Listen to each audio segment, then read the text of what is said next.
তো খেতে কেমন হয়েছে? খেতে ভালো। নমস্কার, সুপ্রিয়া লাইভে আপনাদের সবাইকে স্বাগত। আবার চলে এলাম নতুন আরেকটি রেসিপি নিয়ে। আজকে রান্না করব দুধ কচুর ডগা।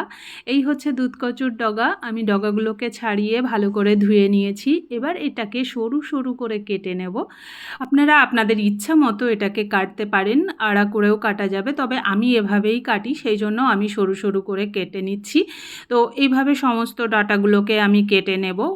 আজ সম্পূর্ণ নিরামিষ একটা রেসিপি তৈরি করব। যারা নিরামিষ খেতে পছন্দ করেন তাদের জন্য সত্যি এটা খুব সুন্দর একটা রেসিপি। অবশ্যই একবার ট্রাই করে দেখবেন, অসাধারণ লাগে।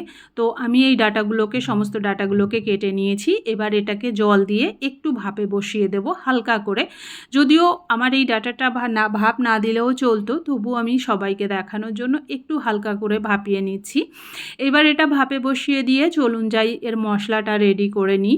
আমি এর মশলাতে দেব ছোটো চামচের 2 চামচ পোস্ত, 1 চামচ কালো সর্ষে, 2 চামচ পরিমাণে সাদা সর্ষে, 4 থেকে 5টা কাজু আর 1 চামচ চালমগজ।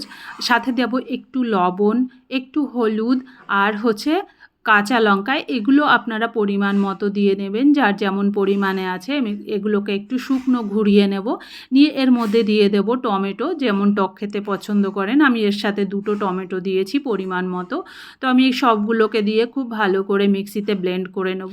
কচুর ডাগাটাও সিদ্ধ হয়ে গেছে, কড়াই বসিয়ে দিয়েছি। কড়াইতে তেজপাতা, শুকনো লঙ্কা, কালো জিরা, আপনারা চাইলে যে কোনো ফোড়ন ব্যবহার করতে পারেন। আমি তারপরে কচুর ডাঁটাটা দিয়ে দিচ্ছি, বেশ ভালো করে নাড়িয়ে চাড়িয়ে হালকা ভাজা ভাজা করে নেব এটাকে।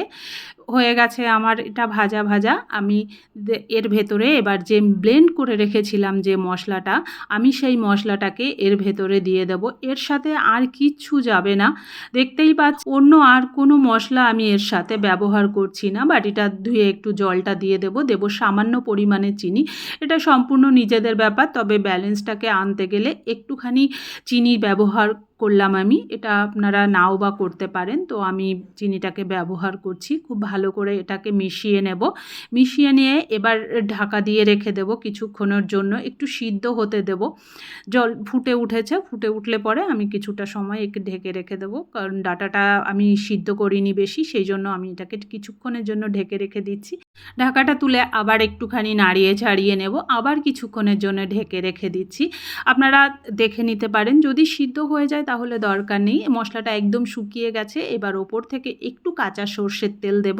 আপনারা হয়তো খেয়াল করে থাকবেন যে আমি খুব সামান্য তেলে রান্না করেছি। তো যদি স্বাস্থ্যকর খাবার চাই তাহলে অবশ্যই এভাবে একটু ট্রাই করে দেখতে পারেন। হয়ে গেছে আমার, একটুক্ষণ ঢাকা দিয়ে রেখে দিয়েছিলাম, এবার নামিয়ে নেব। একদম রেডি হয়ে গেছে। যদি আপনাদের ভালো লাগে তাহলে অবশ্যই পাশে থাকবেন, সাবস্ক্রাইব করবেন।